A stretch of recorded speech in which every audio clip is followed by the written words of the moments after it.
My name's Alan Pope. For those of you that don't know me, I'm the president of this branch till the end of the year, basically. Sigh of relief. Couple of, well, I think one announcement, and that is there won't be a talk next month. And the reason for that is that we have the, now let me practice, wind up for Early Career and Student Statisticians Network conference, mini conference. I knew it was a mouthful. So that's on in the middle of the month. There will be a social event associated with that. And then on the 29th of November, there will also be our Christmas function, which will be a dinner at Fibbers something or other, Fibber McGee, I think it is, place at Leaderville. And you'll get a notice about that, but anyway, February the 29th. Okay, now everybody's settled. I'd like to introduce our speaker, Dr. Farz Jahan, talking about another multisyllabic title, which I'm not going to read to you because you must have read it yourself. I'm guessing that this is part of your PhD or consequence of your PhD work at QUT. Yeah, and you've just started at Murdoch. So I won't say any more about our speaker, except welcome, and please grab that. Thank you. Thank you.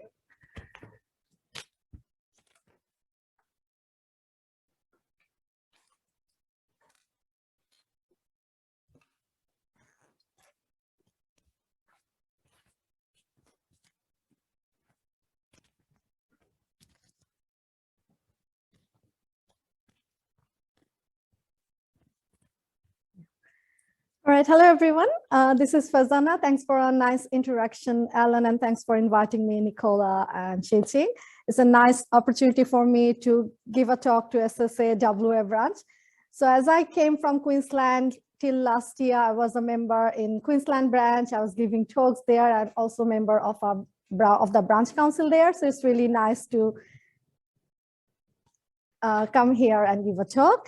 So today's topic, though it's a lengthy title, so this is the last paper that came out of my PhD, and it's the recent published paper in PLOS One. So I thought I would just talk about this. So this is evaluation of spatial Bayesian empirical likelihood models in analysis of small area level data. So the title is long, but I try to make it as not as complex as it looks by the look of the title.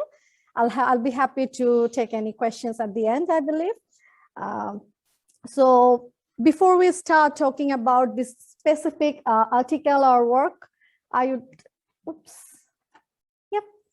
So I'd start with giving some background of what spatial data is and what type of data I'll be using for this model I have developed, and then I'll talk about the models following some application and conclusions drawn from this work. So I know most of you may have the idea of spatial data, but I'll just try to be more generic so that everyone in the room knows what we are talking about today. So spatial data, as the name suggests, is the data that is related to any space, geographical location, or geographical area. So an example is in this map where the COVID vaccination across the world is shown across different geographical areas. Different colors could be the number of people who are vaccinated. I'm sorry about this smaller number, but this is just a broader picture of an example of spatial data.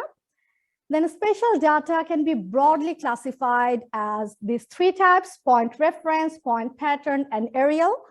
All these different types of spatial data has immense amount of application in statistical analysis, modeling, but each of these spatial data should be treated differently. Their models are different, their analysis patterns are different. So let's have a quick look at these three different types of the data, starting with point reference data. So point reference data is reference to a specific point or location that is specified by any coordinate systems. So for this type of data, the locations are fixed, and there we observe some event. For a classic example could be the weather monitoring station. Those are fixed in specific geographic location, and we monitor different weather events in there. So this is just an example in this figure where we can see maximum average temperature observed in specific stations in a specific months. So this is data referred to a specific point of location, one type of spatial data. The second type is called point patterned data, where we are more interested in looking at events as random events, and we are observing the location where those events are happening. So here our locations are not fixed, that is random, and we will see how those locations are occurring as a result of effect. So this little map here is a historic one because this is a very beginning of a spatial data analysis by John Snow in 1855. So in this map, he tried to map the location of cholera deaths and location of water pumps in London in 1854 when there was an epidemic of cholera. And by doing this spatial pattern analysis, he was able to show that the outbreak of cholera was related with the polluted water in specific water pumps in locations. So this was kind of a breakthrough where spatial data analysis came into everybody's attention. So here we are just looking at some points where those cholera deaths occurred and the water pumps were located. So this is an example of point pattern data. But the type of data I will be talking about today, and the type of data I'm interested in this whole research article, is a small area level data, or we call it lattice data or aerial data. So aerial data is giving us some aggregated information over specific geographic boundaries. So those aggregate can be counts, it can be rates. So for this slide, I have extracted this image from Australian Cancer Atlas. So where these different colors are showing different rates or standardized incidence ratios of liver cancer. So the cooler color shows that the rate of incidence in those specific small areas in Australia are lower than the Australian average. And when the color is getting to red, it says these specific areas have higher incidence ratios than the Australian average. So this is an aggregated information. So what we are looking by the colors here are rates, and these are aggregated over all the individual living in that specific areas. So that is an example of aerial data, or we call small area level data. And by spatial data, from now on in this talk, I will be referring back to aggregated information over specific region or boundaries, or small area level data. So how can we model this type of small area level data or spatial data? And why do we do that? So when you have aggregated information on some disease or some mortality for a specific disease, if you model those information about those event and the location, you can map those information nicely, as we just saw in few figures. And also beyond mapping, you get to understand more about the disease, the pattern, what is the risk associated in specific regions. This could inform the policymakers that if there is any lack of resources in specific regions, or does it need more attention, and lots of other things. So that's why we do analyze a small area level spatial data, and it has many, many benefits. And disease mapping is the most popular use of modeling small area level data, where we take a specific disease, we model the count or the incidence or mortality of the disease in specific areas, and we can also model them and see if there is any covariate that is related to all those disease counts in specific areas. But since it's small area level data, and when you think of a country or even a state, all these small areas, they sometimes share boundaries, they're close to each other, so they're neighboring areas. So the observations that are aggregated over different small areas, they are not independent anymore because they have some spatial autocorrelation going on. So that's what makes modeling small area level data a little bit of different. We cannot just apply a simple linear regression model type thing. because then we would need independent response variable. Rather, we would model this small area level data using Bayesian hierarchical models, where we would be able to account for the spatial dependence going on by using some specific priors to account the spatial autocorrelation. So I'd start talking about the basic concept of Bayesian hierarchical model, and from there I'd like to introduce the Bayesian empirical likelihood models. That's the model I have developed in this paper as part of my PhD. So for those who do not do a lot of Bayesian, so the Bayesian statistics has this common concept of prior that's coming from the subject matter experts or some prior beliefs about some of our parameters of interest. Then we observe data, and then we use the data or likelihood along with our prior to obtain the posterior of interest. So we make all our inferences regarding the parameters of interest, or we answer our research questions on the basis of the posterior that we derive. And that helps us to make probabilistic comments about our parameters of interest when we are fitting Bayesian models. All right. So here is a little bit notation heavy slide, but I'll just try to convey the concept in here. So hierarchical models has different layers or hierarchy. So we are modeling a phenomenon, and we are applying having different stages of that model. So start with the response variable. So if you have all these y's, that is your observed information on some variable, you could have different groups. So let's stick to a particular example that I used quite a lot of times in my PhD. That was about cancer incidence. So say we have 20 cancer types. So our K groups is from 20 cancers, and we have more than 2,000. To be exact, we have 2,148 statistical area level 2 across Australia. So those information, these Ys, there will be more than 2,000 observation for cancer incidence in each of those areas, and then you can model it using some parameters of interest. So if you think this theta K is a parameter, that is the Australian average of K cancer, and you are looking at this variable and it's normally distributed, that's the first layer of the hierarchical model. In the second layer, you then model the parameter with some covariates and some error component. And this error could be normally distributed with constant variance. So this is the hierarchical model scenario. So this hierarchical model scenario will be a spatial model if this error term will not be a random error of normal nature. Rather, this would be a spatial autocorrelation prior that we will develop in later slides.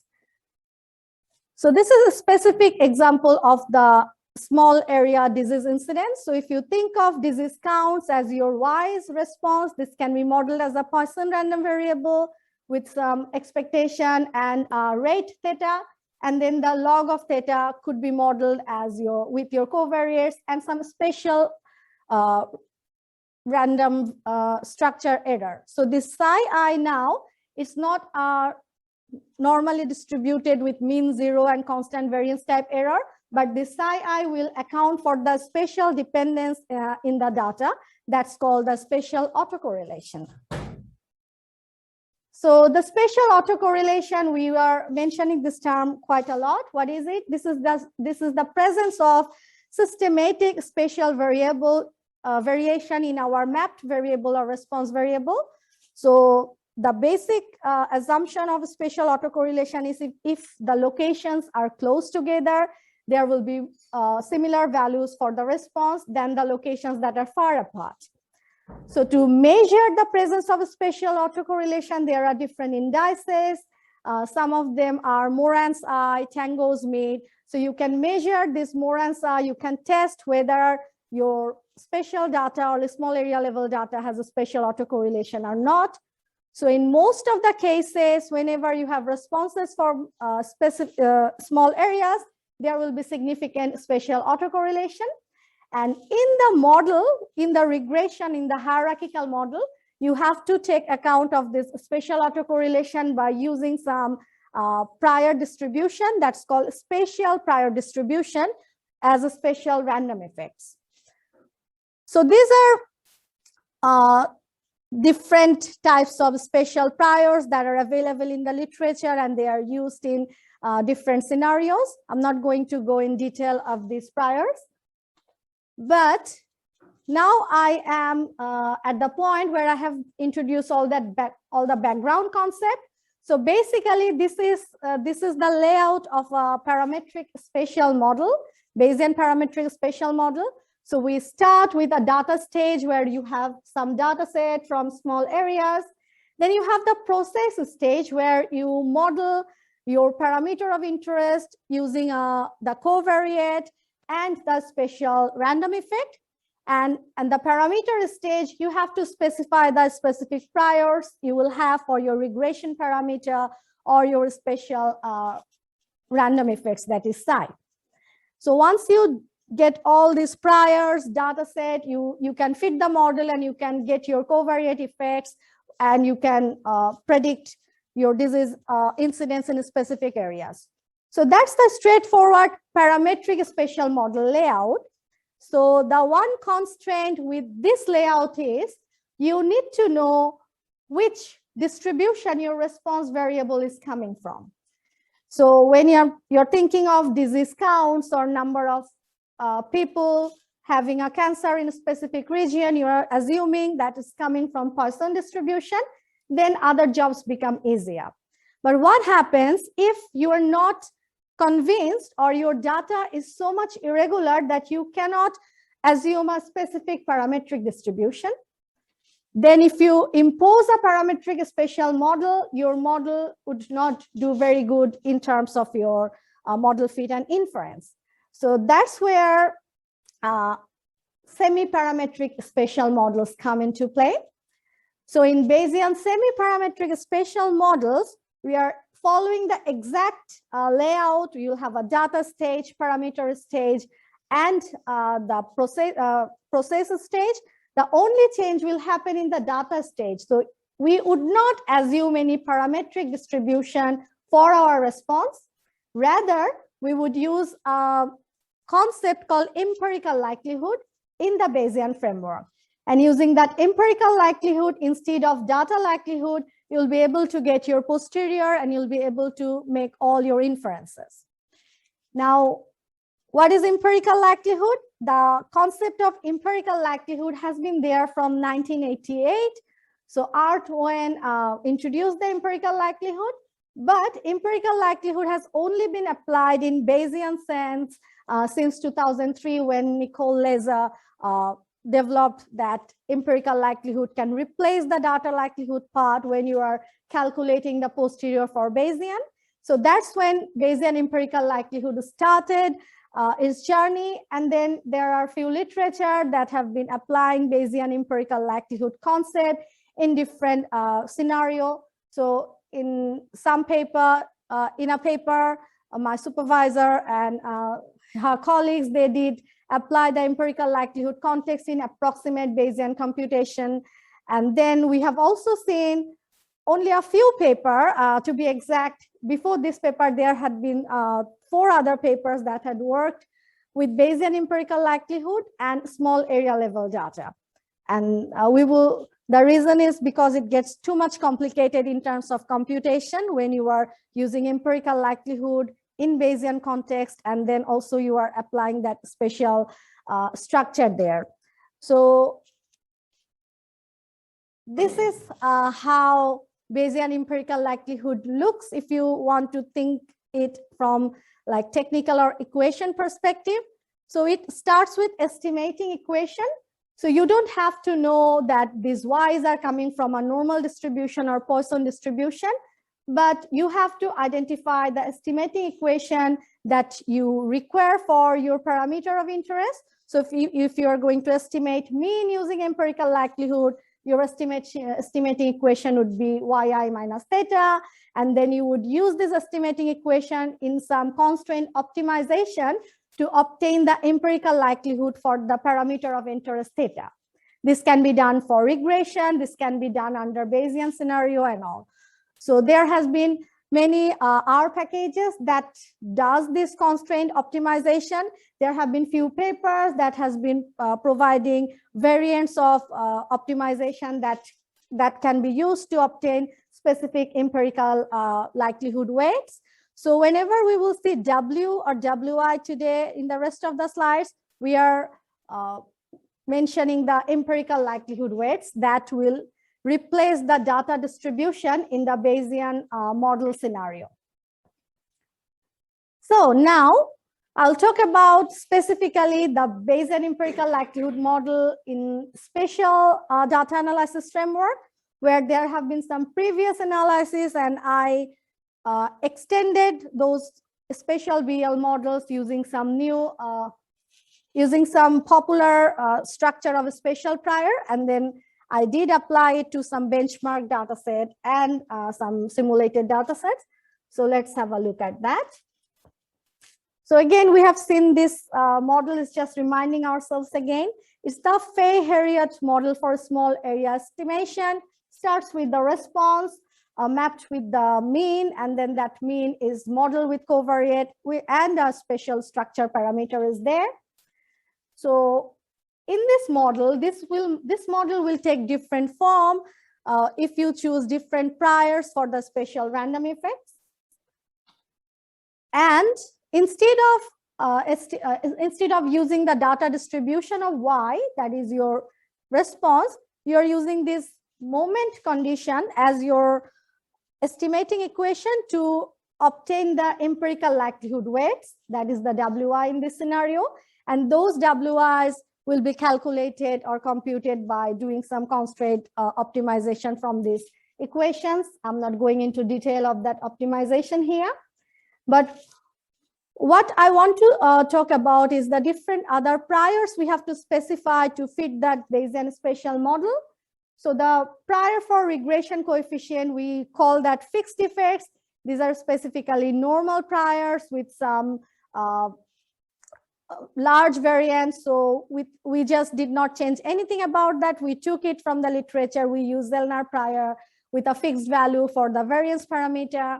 And then we took the tau, that's the precision parameter, just the reciprocal of the variance as a gamma distribution. So a lot of sensitivity analysis have been done at the back to specify the values of these hyper priors we see, but we are not looking at it. But in the paper, I'll give the link at the end, we have this supplementary information that outlines what are the specific sensitivity analysis are done to obtain the specific hyperparameters.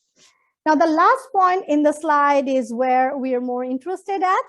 So these are the three priors. So independent Gaussian, a Dirichlet process prior, and generalized Moran basis prior. So these are the three prior set that has been used by these authors in their spatial BEL models, Bayesian empirical likelihood models. And they have shown that these models have performed well, but there have been differences for the use of different priors. Also, literature suggests that when you are applying different sorts of priors, you get different type of model, and in different application, you should choose different types of spatial priors. So it's very important that you have a model formulated for different sets of priors so that you can refer to that in a specific need of your application. Now, in small area level data analysis or in disease mapping, a very popular choice of priors is CAR, or conditional autoregressive priors. We often see that in disease mapping literature in parametric modeling, but till date, before this paper, there was no Bayesian empirical likelihood model that was formulated using the CAR priors. So this is the research gap I picked up during my PhD for a chapter, and then I extended the spatial Bayesian empirical likelihood model for this popular class of spatial priors, CAR priors. And there are a few different classes under CAR priors as well, but in this study, I only used the BYM or I-car, intrinsic car prior, and Leroux car prior to be specific. And then I applied it and tried to see how different models are performing using the different sets of prior, the already available priors in the literature, and then 2 new priors that I have included in this paper. So this is just how conditional autoregressive priors looks like. So this is the formulation used by Brian Leroux in 2000. So he modeled the spatial random effects as a multivariate normal distribution, where the variance comes from the tau inverse D, where this D has this formula, where you can see 2 terms I would like to explain, that is rho and R.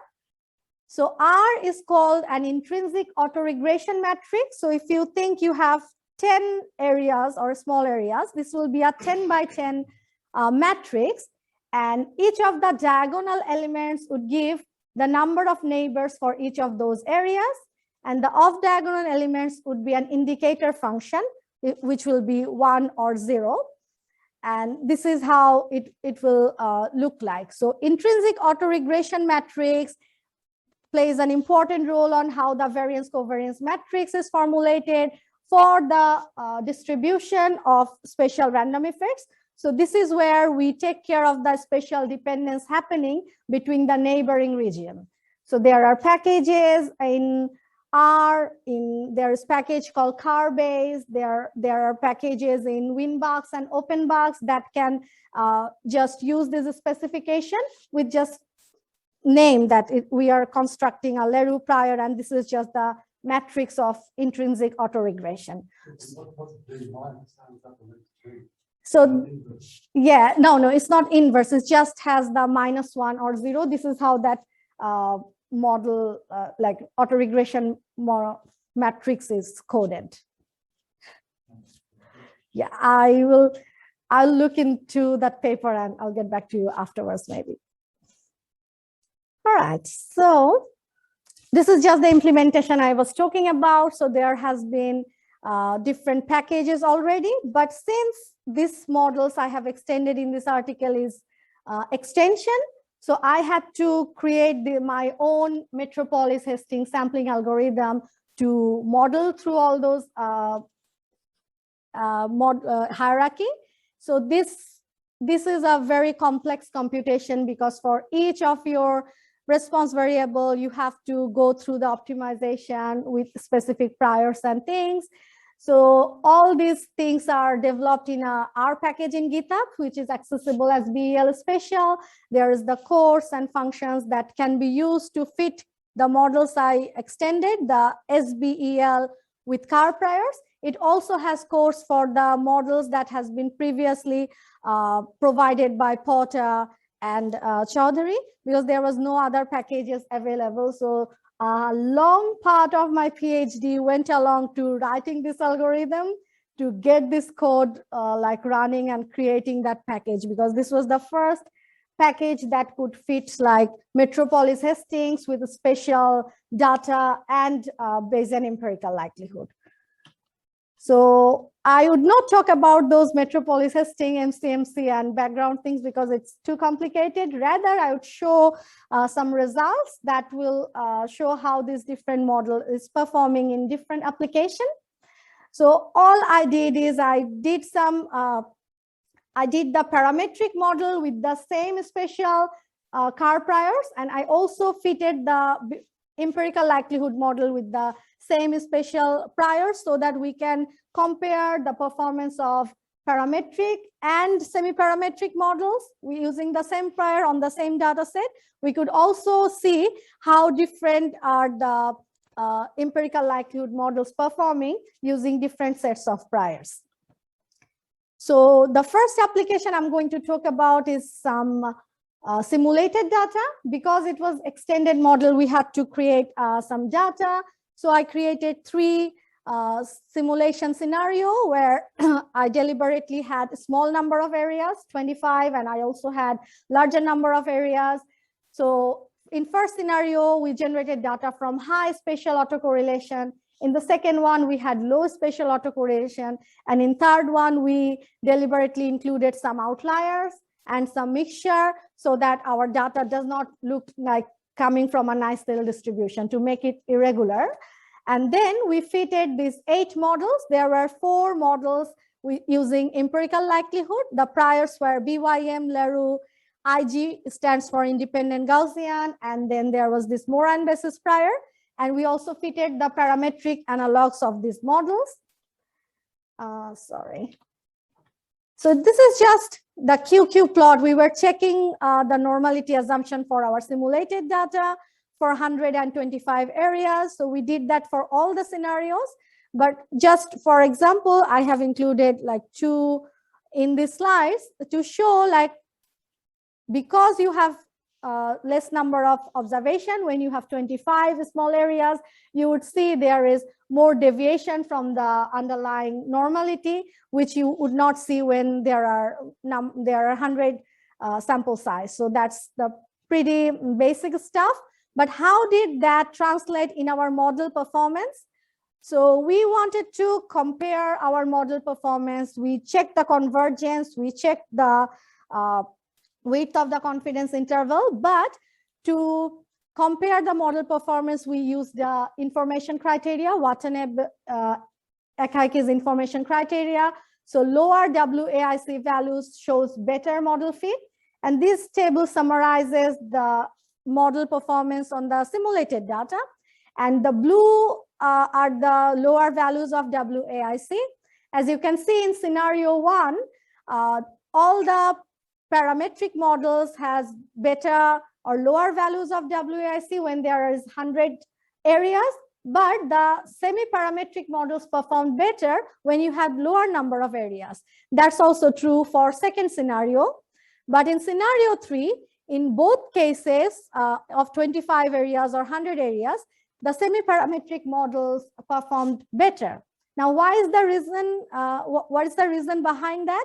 So in first 2 scenario, we generated data coming from normal distribution. We sampled the data, but because of 25 areas were deviating more from normality, the semi-parametric model that did not assume the normality assumption will give you better inference. But in scenario 3, what we did is we included the mixture, outliers, and made the data irregular. And then we can see semi-parametric model or Bayesian empirical likelihood model performs better than the parametric analogs. So that gives a little indication on when we have to use, we can use or we may use semi-parametric models over the parametric models in terms of simulation. Then we also applied our model and the parametric analogs in 3 types of data. So the top 2 data is very common if you are familiar with spatial statistics or disease mapping literature. These are 2 benchmark data sets. So Scottish lip cancer data on 56 counties, and then the mortality data from North Carolina from SIDS. So these are 2 benchmark data where all the parametric assumptions line up nicely, and Bayesian parametric models gives us real nice results. So we wanted to see how semi-parametric models perform in that area. And the last data set is a recent data set. It was more recent when I was analyzing this data set during my PhD. So I wanted to see the number of deaths from COVID-19 in Europe for 54 countries. And then we wanted to, we took a simple covariate, like proportion of population age 65 and over. And we wanted to see whether the mortality was more in the older population than the younger. So this was just an example data set we took to see how semi-parametric models perform in this type of irregular data sets. So just a few, I'm concerned about time. So yeah, I hopefully will not go over time. So here we can see the posterior for intercept and covariate effect for the Scottish lip cancer data set. Oops, sorry about that. Oh, wow. It was trying to understand it. That's so hard. All right, so here we are looking at the posterior of fixed effects. And this is the SBEL model. That's the semi-parametric model. And as you can see, it's pretty more having the same shape. There are like different levels of precision or variability going on for different priors. when we look at the same data with different priors in parametric setup, an interesting thing we can see in the covariate effect. So the last covariate effects for the semi-parametric ones were pretty robust in terms of the mean values of the covariates, irrespective of whatever spatial priors you are using. But when you are doing parametric model, the priors would have more effect on the estimation of covariate effects than the semi-parametric one. So that was interesting, and we made that note. And there is also heaps of literature in parametric disease mapping that supports the difference in estimation or inference for different priors. That's why the choice of prior is very significant when we are using parametric models for disease mapping for specific models. But what we saw here in semi-parametric modeling, it might not make much difference on whatever spatial prior you choose. You are still getting a very good result or effect estimation. So this is the table. You don't have to look at all these values. We can just focus on the last column, which is the WAIC values for the semi-parametric and the parametric models. And as expected, the parametric models are better in this data set, because I mentioned in the beginning that this is a benchmark data set where all the parametric distribution lines up or aligns the data very well. So we do not need to go and apply semi-parametric model when your parametric distribution of data is satisfactory. So we had similar types of results for North Carolina data set, which is another benchmark data. But the application that we included later on was the COVID-19 deaths data set. And we fitted the models for 3 periods. So for the 2020, we splitted the year in January to April, May and August, and September and December. We aggregated the deaths for each of the countries, each of the 54 countries in these 3 periods. And this is how the observed data looked like. So there was from 0 deaths to 50 million, like rate of deaths. This is rate of deaths per million. And this is how it looked for different time period. So in the first few months, the deaths were not so much, but then it increased. As we all know, we were observing the pandemic news anyways. So that's just the observed data. Then we use that data, we use that covariate proportion of population over 65, and we fitted all 8 models. And these are the WAIC for all 8 models in 3 periods. And here we can see that the WAIC for semi-parametric models are significantly different, and they are very, very less than the WAIC of the parametric models. Why is that? Just one little example. So we were looking at log of new deaths per million. And if you look at the histogram of the data, or if you check the QQ plot, they are not normal at all. So if you use that normality assumption after you get the data and fit the parametric model, that would not give you a very good fit of the data, and that will not serve a very good inference purpose. So that's why in this kind of scenario, when your response data is irregular, you cannot assume a well-known parametric distribution for the data. The semi-parametric models or the Bayesian empirical likelihood model can really play the part. So that's kind of it. So in this article, we looked at how parametric and semi-parametric models can differ for different types of application. We tried to look at simulated data. We tried to look at some real-life scenario data. And we came to this conclusion that if the underlying parametric distribution assumption is fully satisfied or fairly satisfied, we do not need to go for empirical likelihood models, but it can be really useful if you have irregular data and you also need to fit some spatial model without losing that spatial parametric structure going on. Then semi-parametric is the way. You could still get that parametric prior structure coming for the spatial dependence scenario, but using the empirical likelihood part, you can bypass the parametric distribution and still can get good results to estimate your covariate effects and other effects. So these are some references I used in this slide. And this is the link of the paper if you're interested in more detail, because it was a paper of like around 30 pages. I squeezed it all, like try to fit it all. So if you're more interested in this topic, please go and read this paper. And that's it from me. Thank you.